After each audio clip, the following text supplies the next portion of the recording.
is up? This is Ep Horror Review number 3. Van Helsing from 2004. And with me, as always, is my co-host, DJ Anubis.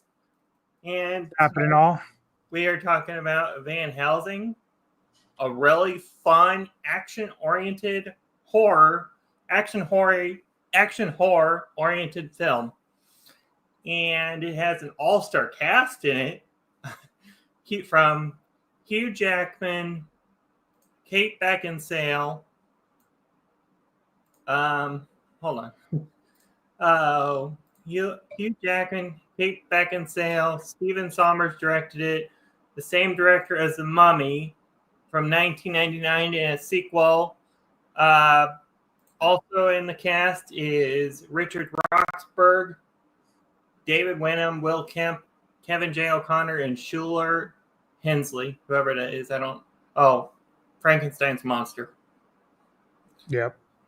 Yeah, Kevin O'Connor, big fan of his. He's been in a lot of films, especially in the 90s, that I really love. So really happy about that. David Wenham, of course. I think he was in Lord of the Rings in there somewhere. What I did find interesting, which I didn't know, so Stephen Fisher plays Henry Jekyll, but Robbie Coltrane is actually the voice of Hyde. So Robbie Coltrane, of course, played our boy from Harry Potter, the big dude. Yep. So that was kind of cool. I didn't know that. Mm-hmm. What's up, Brony? How you doing, buddy? Brony, you gotta watch this movie. It's really good. I don't think you've ever seen this. Can't say I don't know. So it's on Netflix if you want to watch it.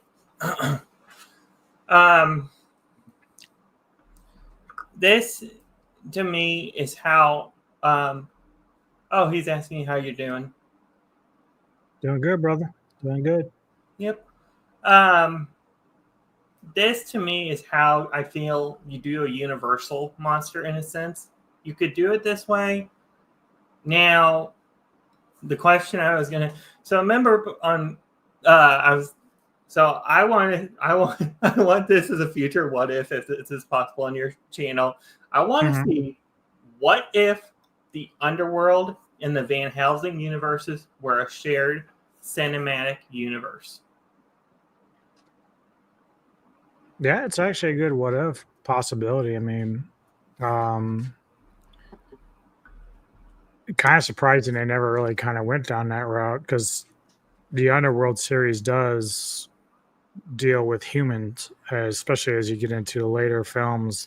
They start incorporating the humans being more of a antagonistic portion of the battle between vampire and werewolf. So it's a little surprising they didn't go that route or try that. But yeah, if you were to reboot something like that, that'd be kind of a neat thing to try to incorporate. But then you have to figure out, who do you want to play Van Helsing? Do you want to go the route of older, of Anthony Hopkins, or do you want to do a more younger, like Hugh Jackman? How do you want to approach that? But that's something you could revisit down the road for sure, in terms of a what if scenario.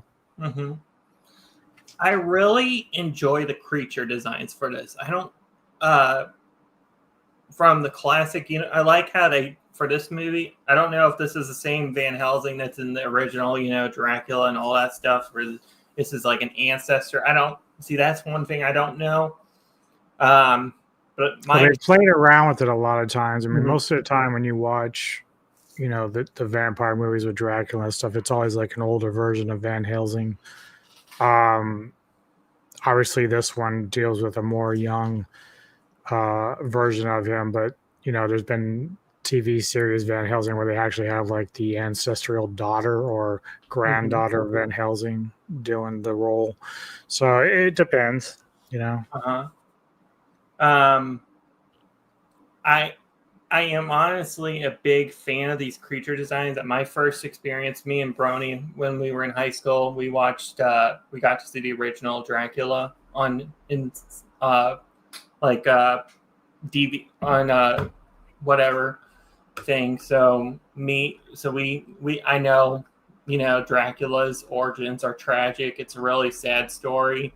I never got to experience Frankenstein, Gill Man, The original werewolf also I didn't get to experience. I do like those characters and stuff also. Um, and I think some of those characters have tragic stories in a sense also, the universal monsters. Mm-hmm. But I mean, there are some really good. I think the I think the werewolf transformation gets. I've seen. I really like that transformation. I've heard it's CGI some of it, and then it's practical also. So it's a mixed bag. You know how it's a mixed bag. How you could do both the CGI and the practical with this movie, and I really enjoy that. How you mix them together to make something creative. It's like a fresh take on the werewolf to me. And I mean, I don't know if a lot of films with werewolves do that nowadays, but I would like to see more of that used.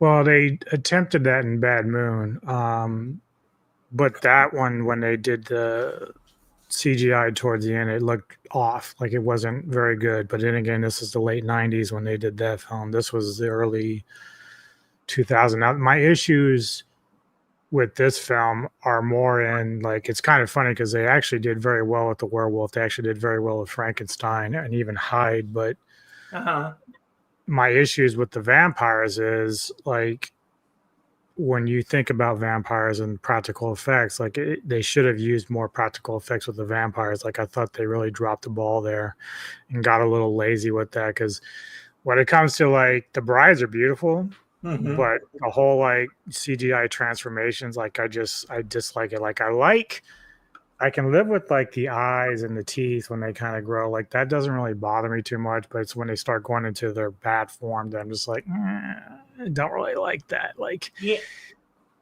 I don't mind that they want to do it because that's how Coppola's, Dracula turned into a bat. But they did practical effects with, like, Gary Oldman. These ones, they just took way too many corners, cut way too many corners, and it just looks kind of dopey. Which is unfortunate because, like, again, the brides are great, like, the acting's great, the actor who plays Dracula is great, and he's a little bit he's kind of over the top a little bit as a main Dracula guy, but it's okay because this whole film's about fun, so that's what they're doing.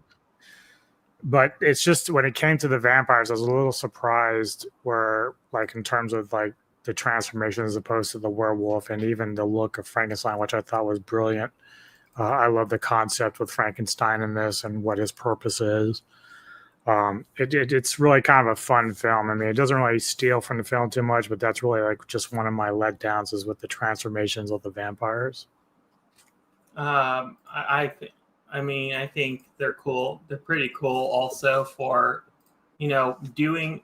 I feel like they're really cool for experimenting with stuff. I feel like this is a test run to see if the dark universe would work.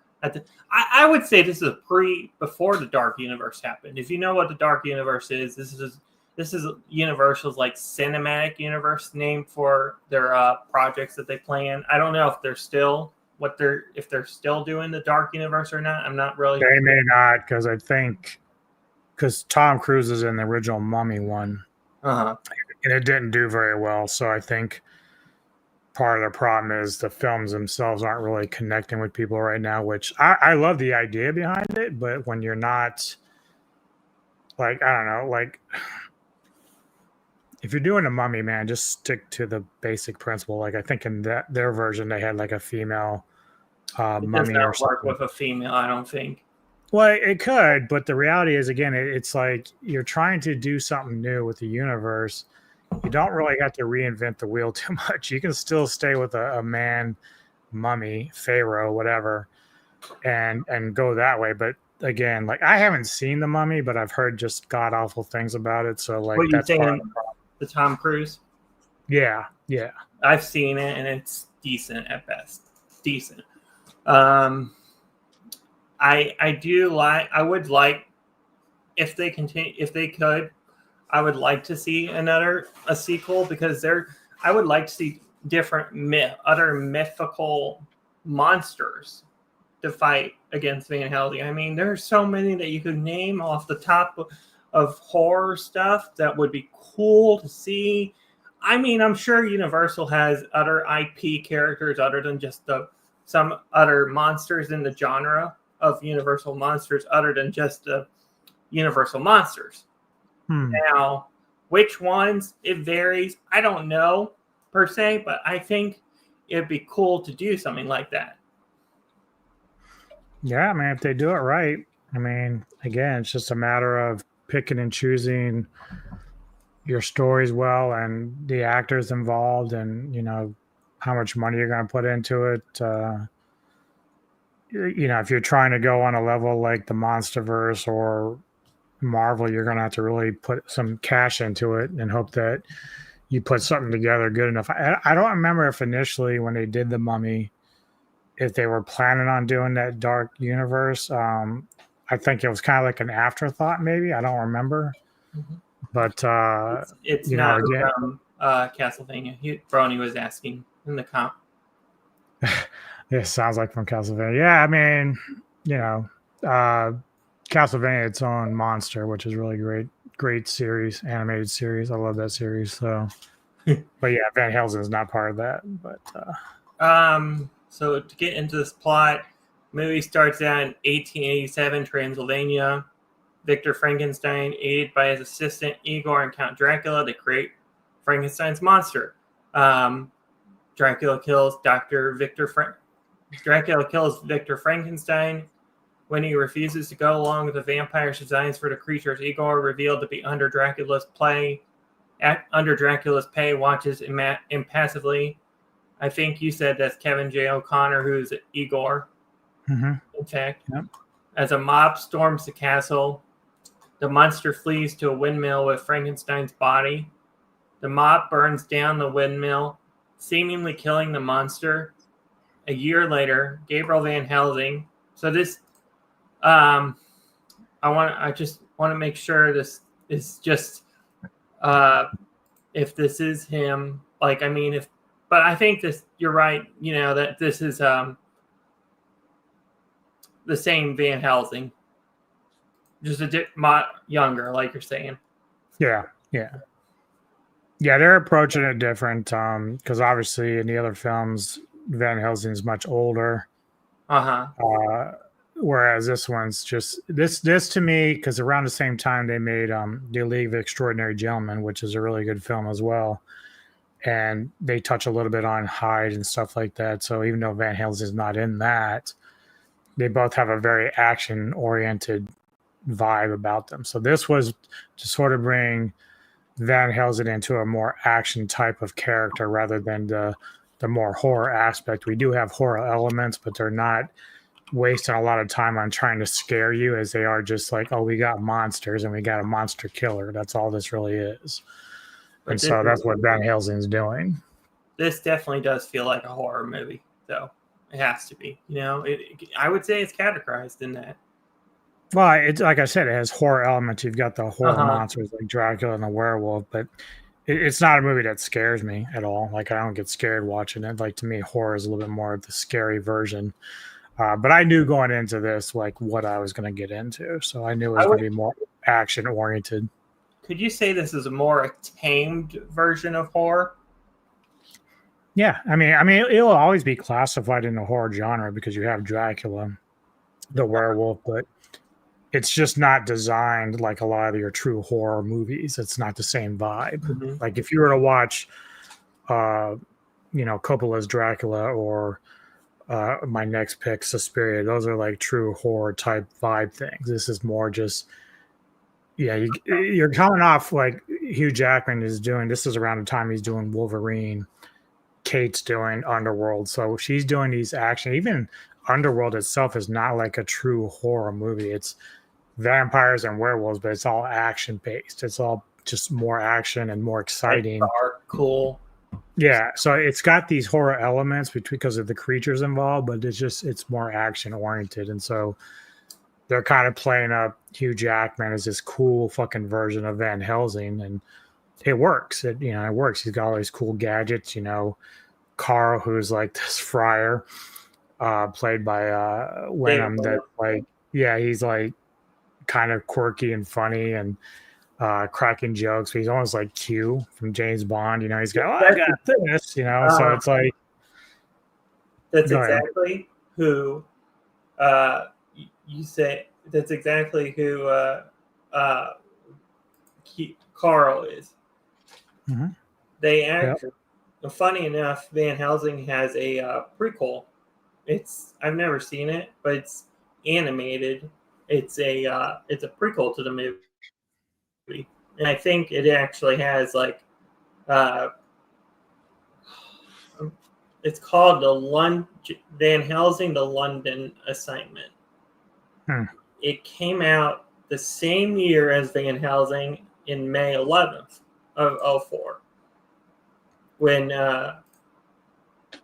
Van Helsing came out a little bit before that. I've never seen it, but yeah, I've never. It's not much talked about. Let's see. So I think I was at the mob storms the castle. Oh wait, I can't. Yeah. The monster flees to a windmill of Frankenstein's body. The mob burns down the windmill, seemingly they think they killed Frankenstein's monster. I really enjoy his portrayal in this movie. I like how he's like this Hulk kind of personality, Frankenstein's monster. Mm-hmm. I don't know if I've never seen any Frankenstein stuff, so I don't know per se if he's like that depicted in filmography. But I would assume that's what he's like. I can't say though for sure. Well, this Frankenstein is actually a bit more intelligent than the ones portrayed in the original films. The original films, he's just more monster-like because you're taking body parts and putting something together, and he's almost childlike. So obviously, original Frankenstein with the young girl, like he drowns her by accident by throwing her in the lake, but again, he's thinking, oh, she's trying to have fun, so he's like a child and doesn't realize his own strength or doesn't realize like she couldn't swim. So he becomes like this target of the mob because he's a monster. Like he doesn't have any direction because he gets loose and he's on his own. This one, despite being a monster and put together, has the intelligence to kind of like think for himself. And it's a very cool approach to Frankenstein. So it's a year later, Van Helsing, he's a monster hunter who works for the Knights of the Holy Order, an organization that protects mankind, travels to Notre Dame, Paris. He kills Dr. Jekyll after a brawl with Mr. Hyde. You know, that's the other cool thing too, because in this, usually Van Helsing's like revered as like, you know, a great guy and he hunts creatures and destroys the darkness. But this one, he's actually kind of like he kind of gets on people's nerves. Like even the Vatican, they get tired of his shenanigans. Like they want him to capture these creatures, but sometimes he ends up killing them. So in the case of Hyde, he ends up not really purposely killing them, but because it's just how it ended. But then you see the townspeople, they look up and he's at the top of the building. He's like, Van Helsing, you're under arrest, or, you know, for murder or whatever. Because obviously when Hyde falls, he turns back into Jekyll, which is his human form. And the people don't realize that this was the guy that was terrorizing their town. But Van Helsing just has a reputation as this loose cannon monster hunter that the Vatican can't seem to keep under control. But he's good at his job, so he keeps his job. Van Helsing. So we cut to the Vatican, and he meets Karl, who's Q, and I when he meets the priest, I get a For Your Eyes Only reference thing where him and Q, like, you know how Bond and Q are talking in the one room, like in that one scene, and when they have to climb the tower, climb the building. Mhm. I get reminded of that movie. I get a snippet from that movie of that scene.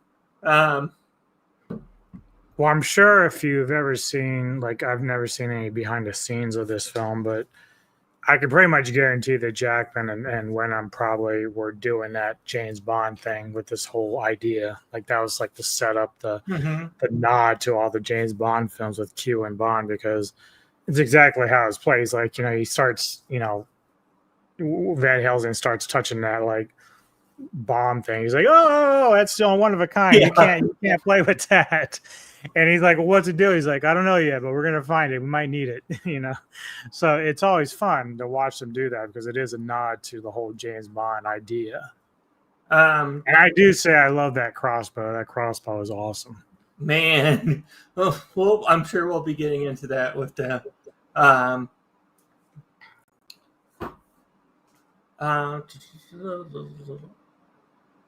Van Helsing is tasked with traveling to Transylvania, destroying Dracula, protecting Anna and Valerious, the last of an ancient Romanian family. Their ancestor vowed that his descendants would kill Dracula or spend eternity in purgatory. In Transylvania, Anna and Vulcan attempt to kill a werewolf controlled by Dracula. It falls with Vulcan into a gorge, biting him as Vulcan shoots with a silver bullet. You know what's interesting? I noticed this, and that werewolves in Van Helsing, they bleed green with stuff. I don't.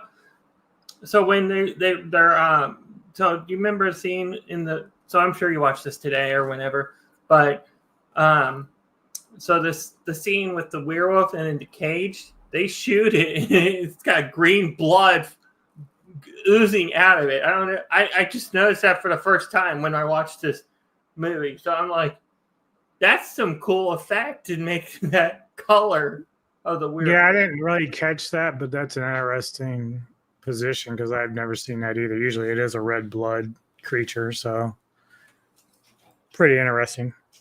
Yeah.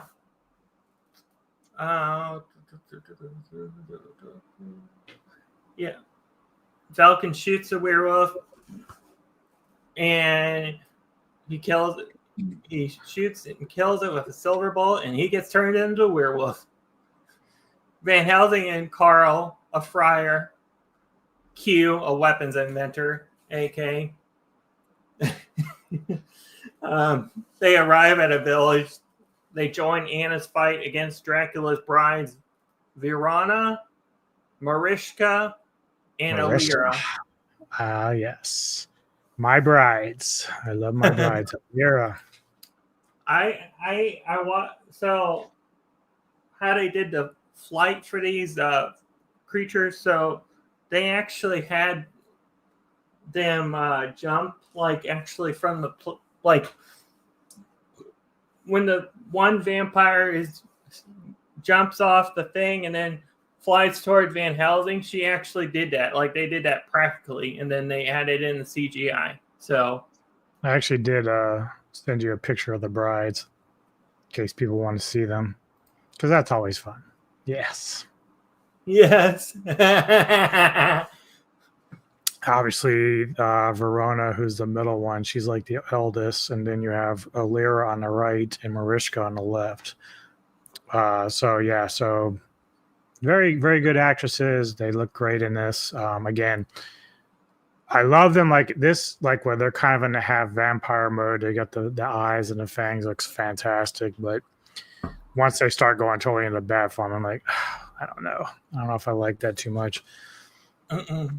But I would, again, you said it earlier, Brony, if you haven't seen this film, you need to check it out. It's fun. I don't know which horror films he can see, which ones he can watch, because there's a lot that graphic, what I mean. Film's PG, I think, so I don't 13, think it's PG-13. Cool. Yeah, it's fine. You would like it, Brony. It's all action. You gotta check it out sometime. Mm-hmm. Okay. Okay. Van Helsing slays Mariska And the night after, Valken visits Anna to warn her of Dracula's plans, but transforms into a werewolf and escapes. Van Helsing and Anna pursue Valken to Frankenstein's castle. They stumble upon Dracula's plan to duplicate Frankenstein's experiments to give life to thousands of his undead children, using Valken as a conduit. trying. Well, actually, where what? Because he wants to use. Well, I guess he tried to use Valken as a conduit, but that fails. Yeah, you imagine a werewolf and vampire now come in as a baby. Oh, they did that in Underworld, so makes sense. Vampire hybrid. Mm-hmm. Was that the latest one? No, it actually happened in the first one. It started in the first one. Then of course Evolution, and I'll go rewatch the Underworlds. It's been a while since. Yeah, the hybrid's in the first two films. Okay, you're talking about the hybrid. Yeah. Okay. But I think that's interesting that they tried to use a werewolf, to bring the. Well, originally, that's sort of the other thing that I don't care about with this film is I don't really understand why Dracula needs to create all this offspring. They're not really normally the way they would even procreate would be to bite other humans and create more vampires. That would be their way of doing it. This is where they're just trying to create a bunch of baby bats or something. I don't know. It's kind of weird, but it's funny how both Dracula and the brides are so distraught that they can't get it right. They're we can't bear to go through another disaster. Mm-hmm. Yeah, they're freaking out and stuff. Yeah. But I like this. The upcoming part, it says, during the fray, Dracula confronts Van Tony. Helsing. Huh? Oh, hey, Tony. During the fray, Dracula confronts Van Helsing, whom he regards as an ancient rival. I like the rivalry. It kind of ties and it tells, Van Helsing's backstory, who he is. It goes into the origins, I would say, or his past in a sense, and I like that about this film. Mm-hmm. With the Dracula stuff. Yeah. During the fray, Dracula confronts Van Helsing, whom he regards as an ancient rival. Dracula's babies come to life before dying due to the lack of Frankenstein's original formula. If Frankenstein was there, they'd be alive. Van Helsing and Anna escape, and at the windmill, they find Frankenstein's monster, who is the key to Frankenstein's machine giving life to Dracula's children. And Valken eavesdrops on the conversation and escapes with the information to give to Dracula. And then we get the fun part. I like the scene we're about to hit where they are on the road to Rome and they are ambushed by the brides and Valken,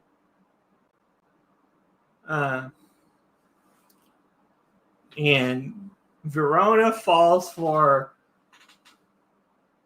the trap because she thinks Frankenstein's monster is in the carriage, and nope, it stakes and it goes kaboom when it hits the ground, and she blows up. Yeah. That was a fun kill, I will say, for this movie. Yeah. What this movie also brings is some fun kills, I will say, for a action horror movie.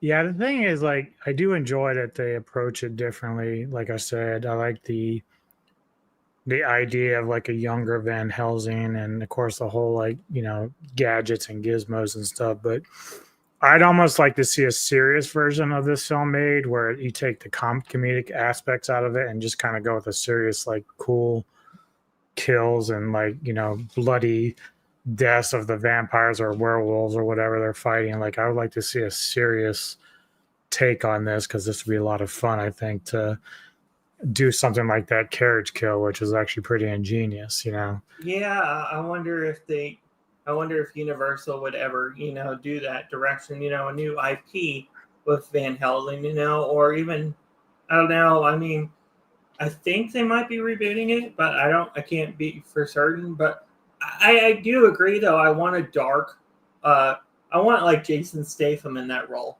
because Jason Statham to me is what he brings dark, with all of. I'm just fan casting here, thinking that Jason Statham would be perfect for the role of Van Helsing. Oh, well, I mean, he put his name on it, at least get people in the seats. I mean, I know that, but you'd have to also make sure you're taking the movie serious enough, because in order to get him to sign on, I don't think he's going to want it to be too corny. He's going to want it to be like a legit film. And then also you have to wonder if he's going to do any like hand-to-hand fighting at all, which won't be expected because of the fact he's fighting monsters. So it's like, how do you deal with that? But there is a good way to approach that, because Brandon Lee came from like a martial arts background. So when he did The Crow, he didn't really need to use a lot of his martial arts. It was a more gothic undertone of that film. So in this case, you could get Jason Statham, and he doesn't really have to do martial arts. He could just be a hunter like Van Helsing. So, if they want to get dark, there's one name that I think of when Dracula, and that's the guy that plays it, the actor in the I can't think of his name. Skarsgård. Yeah, I could see that being the Dracula actor. Yeah, he always looks pale. Yeah, but he's kind of short. He's kind of a short guy. It's like Pattinson in Twilight. He's always pale. Yeah, we don't want no shiny vampires, though. No shiny vampires. Oh my gosh. Van Helsing and his crew are ambushed by the brides in Vatican near Budapest. Verona and Vatican are killed, but Van Helsing is bitten by the latter. Lear kidnaps Anna and offers to trade her for the monster at a masquerade ball. Van Helsing locks the monster in a crypt, but Dracula's allies retrieve him. See, I get the feeling Dracula communicating with Anna and her trance revealed the location where the monster is, but nobody knows how, so it's a mystery.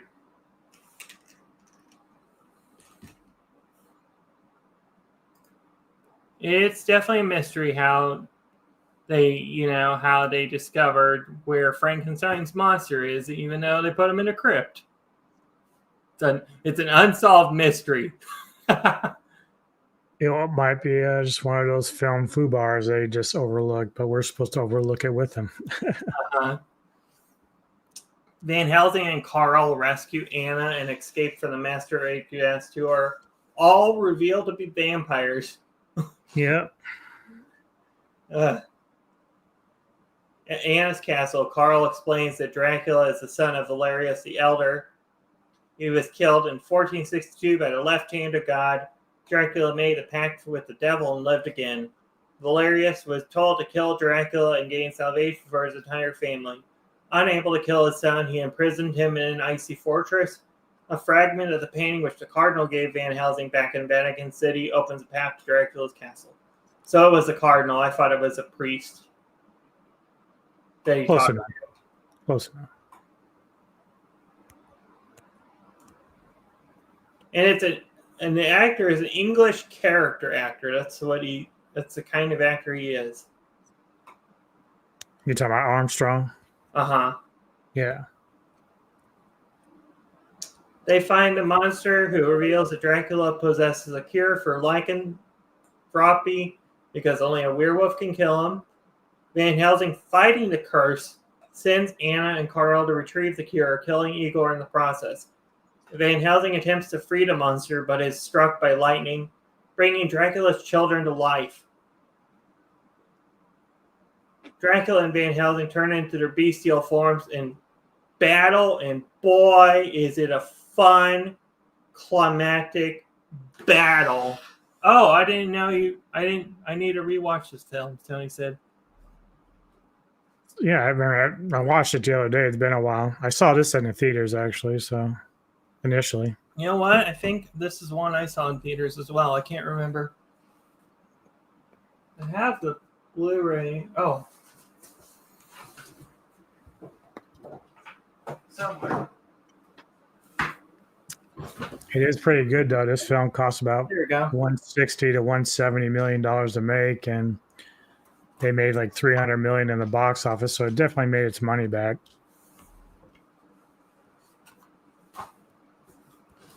I think that's some cool box art on the Blu-ray cover. The I'm surprised Tony saw it at all. With the amount of films he hadn't seen. classic Universal monster horror.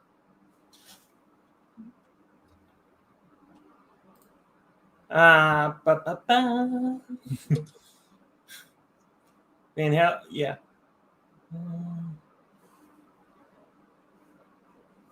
Frankenstein's monster helps Anna escape Illyria. Yeah. Anna then kills Illyria with Karl's help, though. So I think that was a cool death, how Illyria died. Do you see that she like stakes her straight through the heart? Well, that was always Illyria's problem. She liked to talk a lot. She talked too much rather than getting the deed done. Illyria was the center one, right? No, she's the one on the left-hand side of Verona who's the center one. So okay. She's a redhead. That's all I yes. know. Yep, correct. Uh-huh. Both return to their human forms. Dracula reveals that Van Helsing is nothing more than a reincarnation of the archangel Gabriel who killed him and offers to restore his memory.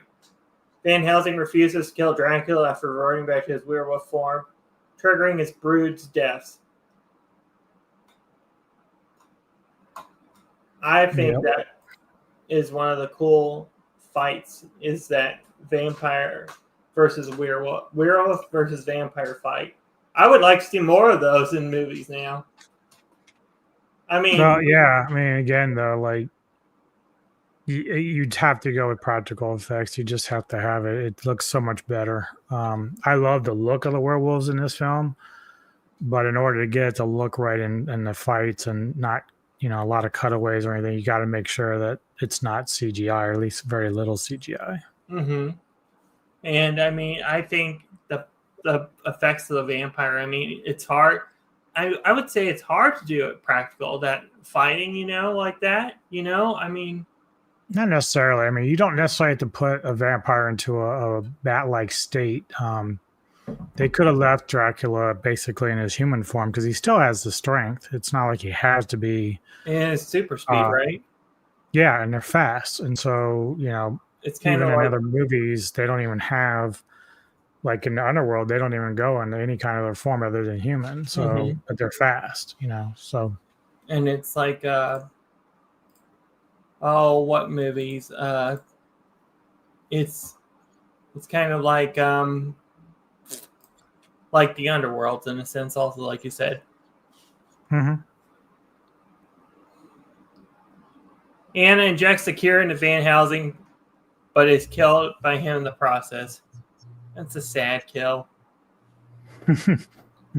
I say it's a sad kill because I thought she was an attractive character for the movie. Oh, well, Beckinsale's gorgeous, even now. I mean, I think the interesting thing about this, yeah, which is kind of a conflicting message, but again, I kind of take this back to a little bit of The Howling a little bit, but your version of a werewolf in some degree is based upon your personality.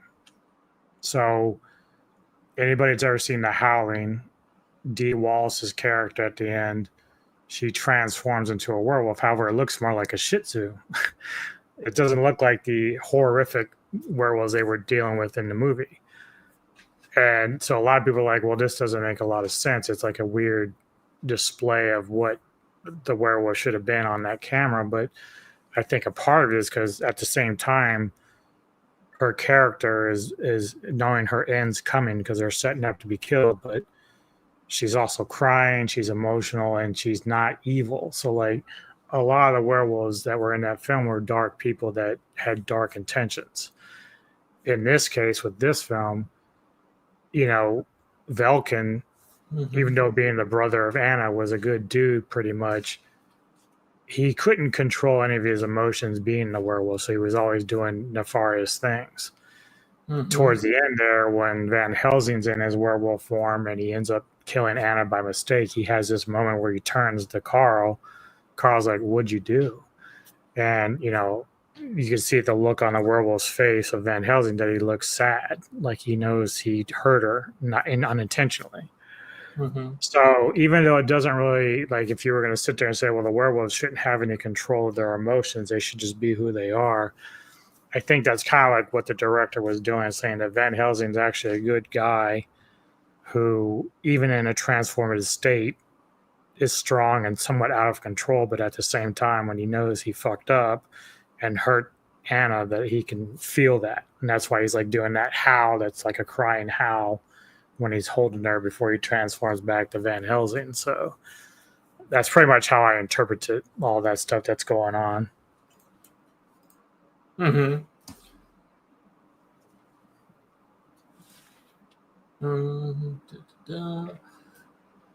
Helsing and Karl cremate Anna's body on a cliff overlooking the sea. Frankenstein's monster leaves town, and Van Helsing sees Anna's spirit reuniting with her family in heaven. Van Helsing and Karl ride off into the sunset. And that's basically the end of the movie right there. Yeah, I do think the vampire chicks are cool looking. Who doesn't want to be? Who does? One is Spanish, one is Italian and Australian, and then one is an American. And I wouldn't have never guessed one of them was that way, but it's probably the it's. Well, that's always been a consistent with Dracula's brides, that they're all just very beautiful women, and whatever films you've ever seen them in, they always look hot. So it doesn't change much with this film. It's all in the same thing, which makes sort of like the whole vampire lore. When we think about vampires, they're supposed to be sexy and this and that, except for when they turn into bats or whatever. But that's the idea, is that you want to make them something to desire. I've seen Richard Roxburgh in plenty of movies, from League of Extraordinary Gentlemen, Van Helsing, and also Mission Impossible 2. So, if they did a sequel, I would want them to... Oh, that's an interesting question Tony brought us. What kind of werewolf would you guys change into?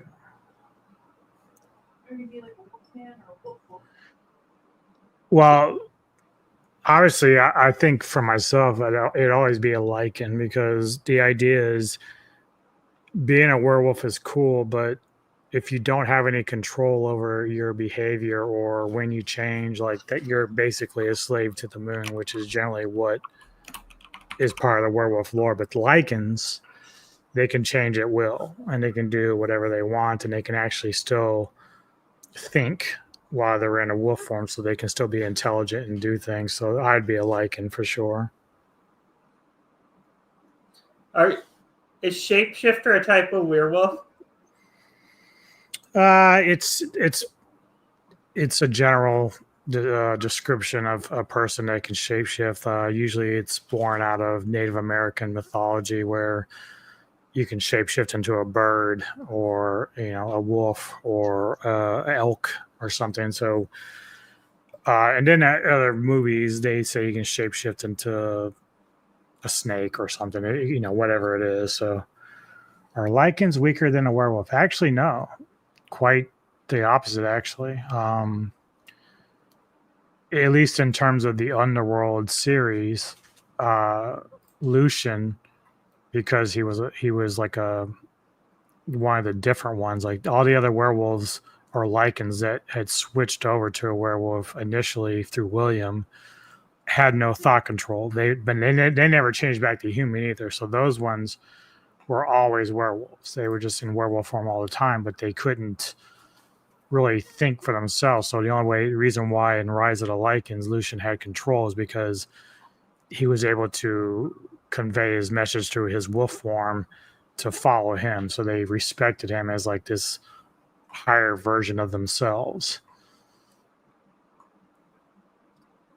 But if you were going to compare a lichen to a werewolf in Van Helsing, a lichen is much stronger and smarter than them, like even more than them.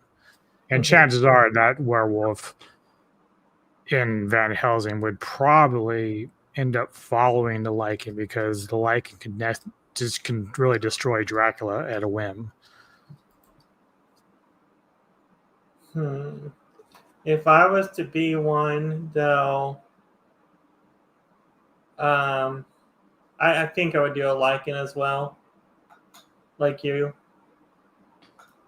Yeah, because you have to think about it. Like, if you're a regular werewolf, you don't necessarily have control of when you change. So once the full moon comes, either you lock yourself up in chains or you go out and you harm people that you don't really intend harming. Like you don't have any control over that. A lichen, you do have that control. You don't have to worry about fallen slave to the moon, even though the moon might make you stronger when you do. It's just a matter of like having control, and that's sort of like the romantic part of being a lichen over a regular werewolf because you can control when and where it happens. I mean, you technically could almost become a superhero being a lichen because again, you can choose when you want to change and do whatever but. It's a good question, though, Tony. It was I actually like that question a lot. I'm trying to think. I think Frankenstein's monster is really cool with this movie. I would like to see, like you said, the Wolfman practical in a sense also for this movie, but I mean, I feel like maybe they were I don't know. I feel like they could have been on a budget at the time, and that's. Oh, they were like, and plus, if you're time crunch, only given them so many days to get the movie done, like the thing is, CGI makes life a lot easier for directors that want to put their money elsewhere. And so Summers probably obviously thought that, oh, well, instead of dumping a lot of money into practical effects and that it might take longer or it might be more expensive, CGI is much cheaper. And so he can just go, okay, we'll take this part of the budget, put it to CGI, make it work. And then he can concentrate on sets, attire, and all the other stuff, and scripts and all the other crap that he wants to do with the rest of the money. I mean, if you think about it, this is kind of shit that started back when Jaws was made. Like Spielberg had all the plans in the world to show that shark at any given moment. Because the shark was fucking up all the time, he had to rely on just a point of view and the mystery of it all before, and it actually turned out well. But then if we think about 1982 as a thing, the practical effects are what make that movie so great. Because if you, like we saw 2011 is a great story for the thing. It's actually a prequel. The biggest problem is that CGI shit. They cut corners and it really hurt the film. where it's not 82, it doesn't. At 82, it works. That's what makes that film so effing great, because I'm like, how did they do that? Like, how did they do that?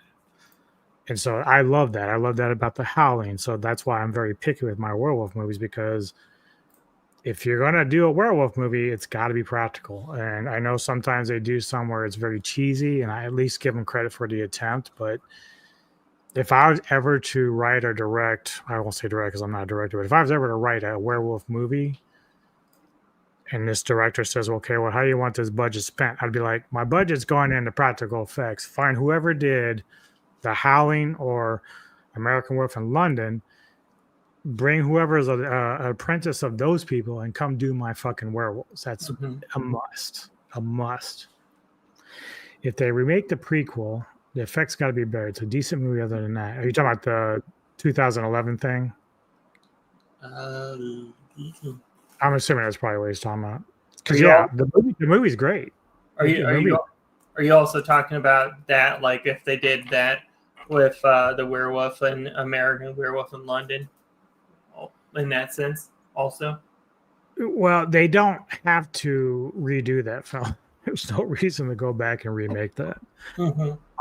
Their mistake, of course, with Paris. Paris is actually a fun movie. I have a soft spot. I've never seen either, but I've been watching the kill count today. It just came out the other day. So. The problem with Paris, again, CGI. They cut corners. They didn't do their werewolves right. So that's the part that hurts. But it's a fun movie. It keeps in line with what London was doing as far as like mixing horror and humor. But they fucked up the werewolves, and so a lot of people disliked it. So yeah, Tony, 2011, yeah. So I mean, if they redid that film and made it just practical, it would make it so much better, just so much better, because it was a good plot, good story, good prequel. Just they fucked up the one thing they shouldn't have fucked up.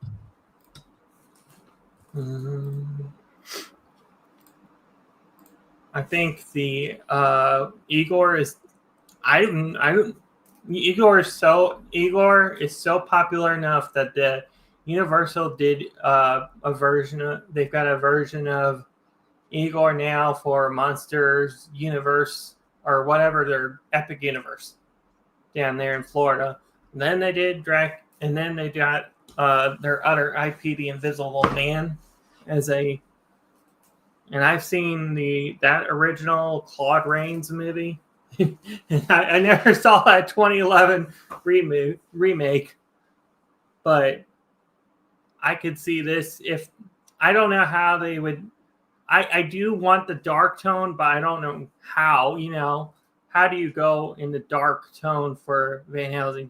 If you're gonna do it dark, do you pitch it like this movie and just add the dark elements to it, or you just take out the quips. So obviously this movie was designed more for like a mainstream audience. It wasn't really meant to be like spooky horror. It was like, okay, we're going to take the horror part of it, like Dracula, the werewolf, Frankenstein, but we're going to make it action where Van Helsing likes this badass guy that's going to go kill monsters. And so it's almost like if you were to take Arnold Schwarzenegger and put him in the same role. It's just meant to be. Gotcha. It's just meant to be fun. Now, if you took this movie and just took out all the comedic parts of it, like don't make Dracula over the top or, walking on the ceiling, talking to his brides, like those are just meant for funs and laughs. But if you give him a more dark and serious nature, as well as all the other monsters, that would be cool. Because like you said, the carriage scene with Verona, like when she thinks that Frankenstein's inside there, it's a trap, and it's a great trap. So that kind of kill would be awesome. The best way I can describe it now is like yesterday, Kevin and I did some trailer reactions, and I did one for Sisu 2. Yeah. So Sisu 2, some of the kills in there are very creative. That's what I like. Make them creative and make it serious. And that'd be fun. It's still fun, but it's dark. It's just darker. Yeah, that franchise looks cool. I definitely want to do that on this channel eventually, for sure, with you, because The first movie's great, and the second one looks even better. That's what's crazy. So I'm really happy about that. I did watch the trailer for the first one, and it is on something I have, so I'm for sure gonna watch it sometime. It is one that I want to see. Mm-hmm. I like this comment here, though, what Mr. Tony of the Dead said. Yeah. Yeah, I know that it's frustrating for directors because they've got a window they have to get done. So they have to make sure that they can get through there fast. But if you look at all the history, one of the reasons why the Clash of the Titans remake failed is because, again, CGI. They just, no matter how long it took Harryhausen to get those animations to work, they work, and they work very well, and it's worth it. It's worth it. Don't watch it. Period. Yeah, don't even bother at that point because like it just doesn't hit the same, and it's like it's very difficult for, especially if you're remaking something. Like it's one thing if you're just trying to make your own shit, and you make those corners, but when you're trying to remake something and you think it's going to be doing better than what the original did, no. That's why you can't really do the thing now and expect it to hit the same way, because if you're not going to do practical effects, don't bother. Let me figure out if that I want to make sure I'm saying that the Dark Universe is dead, because I think it's not, but it may not be. It may have put it on hold, or they might be working on shit. I'm not sure, but okay. So the Mummy was the first start of it, though, in that genre, and it would have been. So the Mummy came out in 2017. It would have. It kind of it was a planned series of monster films that were being developed, distributed. Dark Universe is the name of the thing now. Yeah. So it's the Wolfman, Dracula Untold. I've seen Dracula Untold, and it's interesting. Yeah, I have a hard time with that one too, though. That's the one with Luke Evans, right? Yeah, Luke Evans. Do we want what is our reviews? What's going to be our review score? Our Savant scores. Mm-hmm. I like that. Final thoughts. So yeah, this film is still a lot of fun. Like I said, the gripes that I have are kind of small. I know exactly what it is, what it's trying to do. It's just trying to be fun. Mm-hmm. It's capitalizing on Jackman and Beckinsale's popularity at the time, which works. The ladies are beautiful. Jackman's beautiful. The gadgets are fun. Like, again, we talked about the James Bond comparison a little bit there with that. The actors are very good. So it's a fun movie. It's one that I don't mind revisiting every once in a while. It's not, I think I might own it already, but like, I don't necessarily put it up in a 10-10 out of category because it's not perfect. So I get it more like a 8 or 8.5. It's right in there for me. I like the creature designs for this movie. The werewolf is really cool. I like how Van Helsing also transforms into it to fight Dracula. It's like it finally gives Dracula a weakness instead of still the stake or other stuff. And then I like Frankenstein's monster as well. He's like this Hulk-like monster. He just built that way. I think if Universal decides to do, well, I take that back. They've already got Frankenstein coming out on Netflix, and I'm hearing not so great things about that. Is that part of the Dark Universe? That one? That's from Del Toro. Oh, okay. So that we got this year, I think. And then I like Dracula's design and everything in this movie. So it's like a 9.5 for me. it's a solid. It's close to a 10, but not, because it has some flaws, like you said. And I mean, that's kind of what hits it to where it's not a solid score. Yeah. Do you want to go over your upcoming content? Yeah. Coming up this week, I may have something tomorrow. I'm not sure yet. It's more music related, but Monday, Cinematic Synergy returns. I'm with Kevin Lambert, and my pick this month is Killers from 2014. Then on Tuesday, I'm getting together with Samurai and Rick Myers for Action Film Autopsy on Samurai Channel.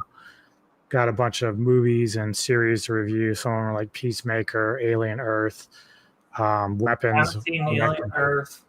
I haven't even seen Peacemaker yet. The first season. Yeah. I might have to check that one.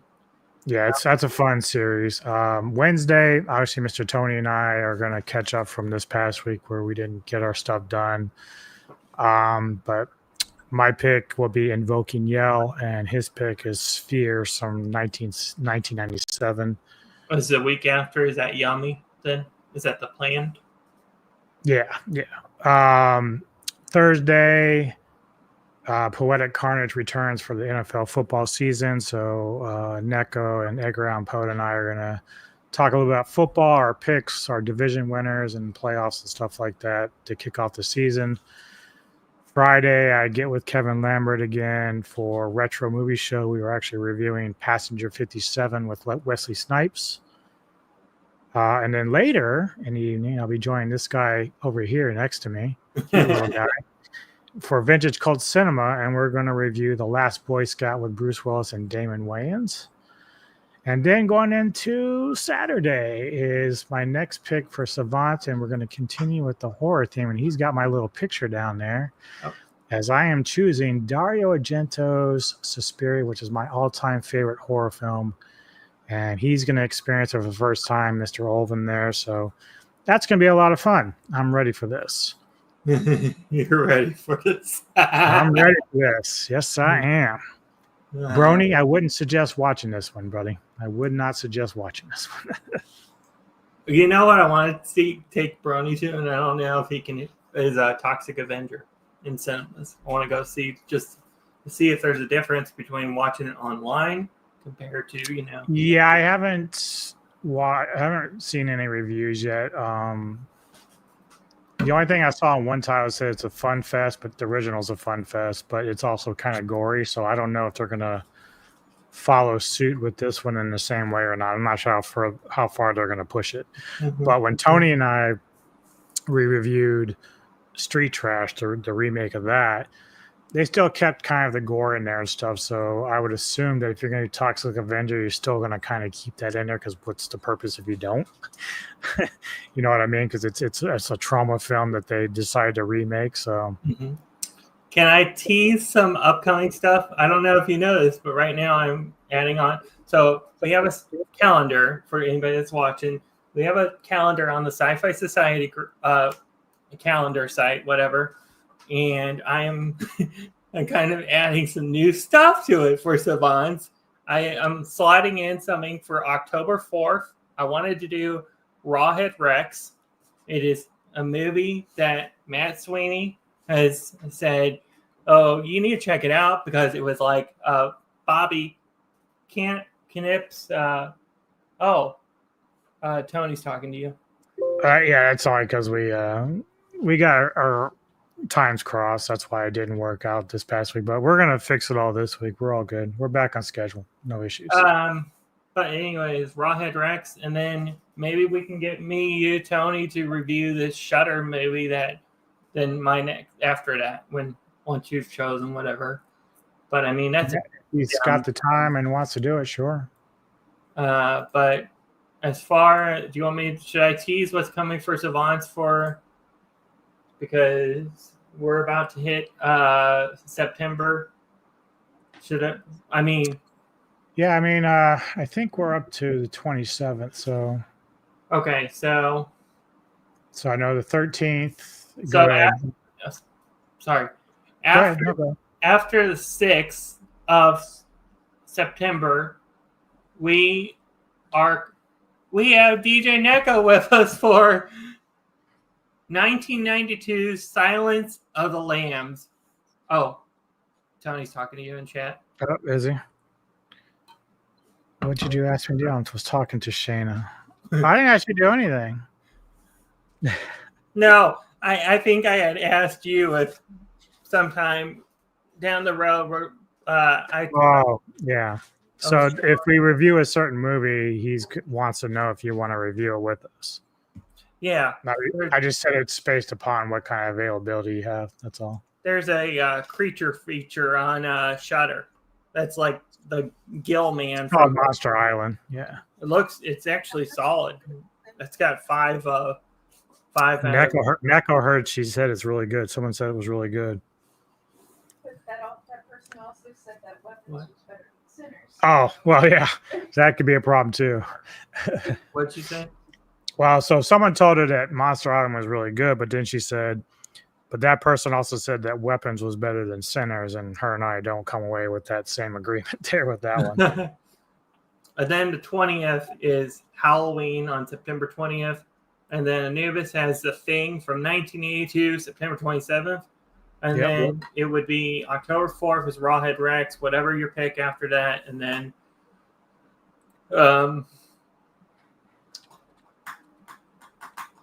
then whatever we could do that. Oh, I guess Tony's down. He just said something about it, and so that we could do that if. Yeah, he said we could set something up for that. So I'm down for that for sure. I'm liking Shudder actually. There's a lot on there, so sign me up for all the horror stuff. A lot of cool stuff. In fact, Neko and I just reviewed a documentary called "We Kill for Love," which is on Shudder, and it's all about the erotic thriller movies the past 30 or so years. So like that was kind of fun to talk about a little bit and watch. So it's like 2.5 hours, but it's a nice little documentary about all the films that were made for erotic thrillers. So it's kind of cool. I know. Check that out if they want. I know you can't really do TV shows as like review, but could you do something like that Creep Show on there? That's the series. Well, I mean, like I said, Creep Show, they have movies or anthologies, but you can't. I don't have a foul language filter on. He was asking me something or us. Oh, no, we don't. No, no, I don't care. I guess Tony get crazy. Yeah, Tony and I we don't hold back. Nope, I don't hold back either. I don't. But what was okay? But you were saying something about Creepshow real quick. Oh yeah, so the movies are just anthologies. So technically they're movies. Now Shudder does have their own little series, which I do like those. I like what Shudder did with them too, but I don't know. It's not to the point where I think they only have like a few episodes, so it's not like it's a massive amount. But I mean, even if we did like, the first Creepshow movie and then at the end talk about the series a little bit, I don't have a problem with that because there's actually a nod in one of the episodes of the series that calls back to the first movie. So I'm not opposed to doing the Creepshow film. He's saying 2 of his comments didn't show up, and I don't see them. So there might be something on the chat that he has, and that sometimes happens. I'll have to go onto the YouTube side and see. Because I know sometimes, like even on Samurai's channel, if people try to curse or spam or something, that like in order to allow it through, the moderators have to give it the okay. So it depends on what you're saying. Yeah. As far as other stuff as well, me and Gojira851 are doing a Gears of War Reloaded live series. We just started that last. Do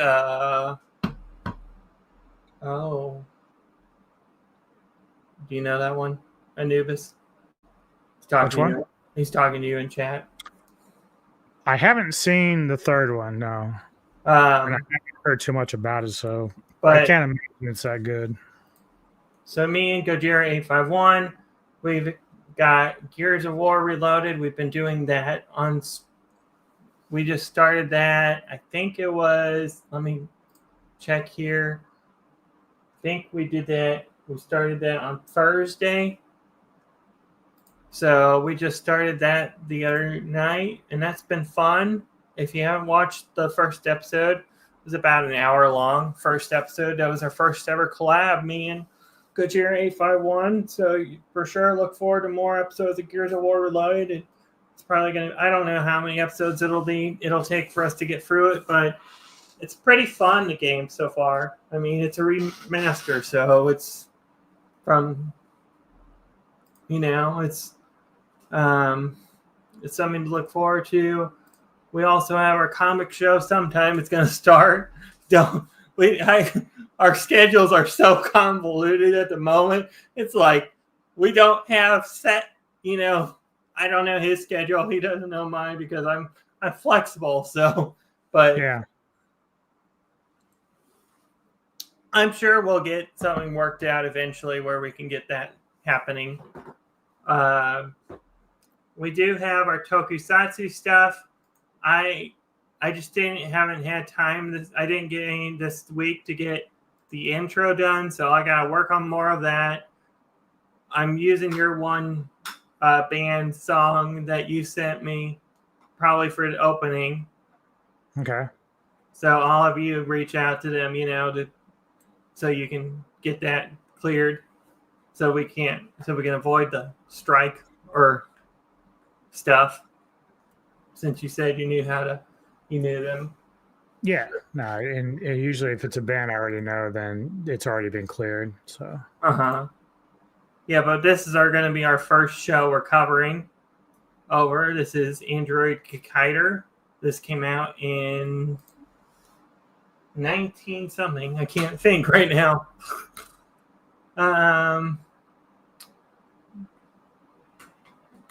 As for other stuff, I have the second tokusatsu show to do. And I don't have a date when we're going to do that one, but I haven't even started on that one. The intro opening. Intro and outro.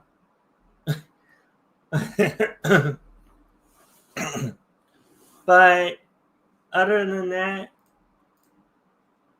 that's all I have for now. So we will see you all next time on the Silver Screen Savants. See you guys. Which will be Suspiria. What year did that come out? 1977. Huh? 77? Yep, 1977 Suspiria next Saturday. But before then, you'll see me on Anubis' channel. I think it's a VOD, and it's not live, right? Yeah, it's just recorded, but it'll be up the same night. Oh, Tony's comment said it all. Uh-oh. Yes, I know, because you got bad taste in music or movies. So we'll see you next time. Later.